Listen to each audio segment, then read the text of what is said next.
According to ancient Indian traditions, the deity Krishna established a magnificent coastal capital to protect his community. But as the story goes, the ocean rose and swallowed the city when he departed the world. For centuries, this vanished city, Dwarka, remained a subject of sacred tradition and religious poetry, rather than a target for historical investigation. That changed when modern divers exploring the coast of Gujarat discovered actual architectural remains and worked stone blocks scattered across the seabed. These discoveries led to widespread claims that Krishna's lost kingdom had finally been identified in the physical world. However, the archaeological community remains divided on the significance of these finds.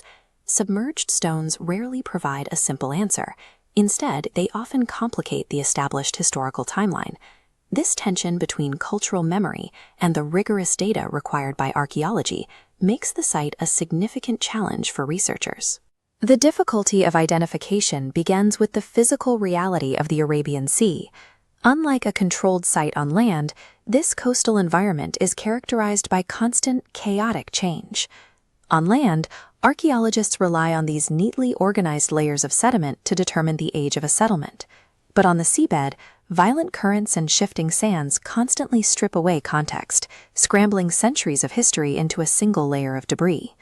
Investigators have recovered physical evidence, such as these pottery shards, which confirm a human presence in the region over a vast stretch of time.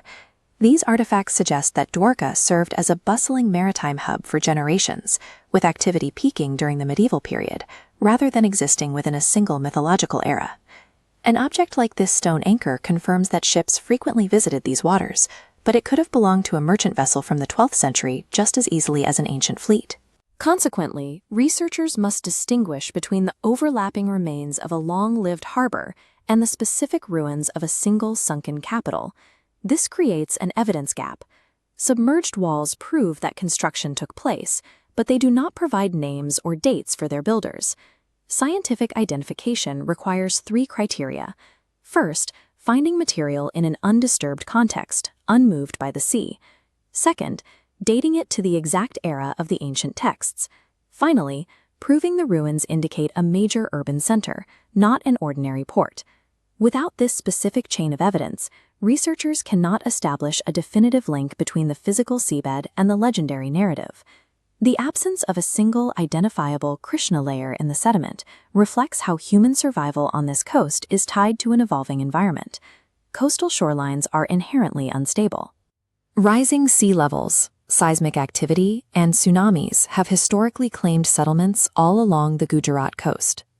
The consensus among researchers is that the legend of Dwarka likely preserves memories of real catastrophic events, refined over centuries of oral tradition. The investigation continues today. In early 2025, the Archaeological Survey of India initiated a new phase of underwater exploration to further map these remains. Modern missions utilize 3D mapping and anomaly detection to bypass poor visibility, allowing divers to document the site with high precision. Current evidence provides a physical anchor for cultural memory, even as the search continues for a definitive chronological match. The ruins remain suspended between the data of the seabed and the enduring narrative of tradition.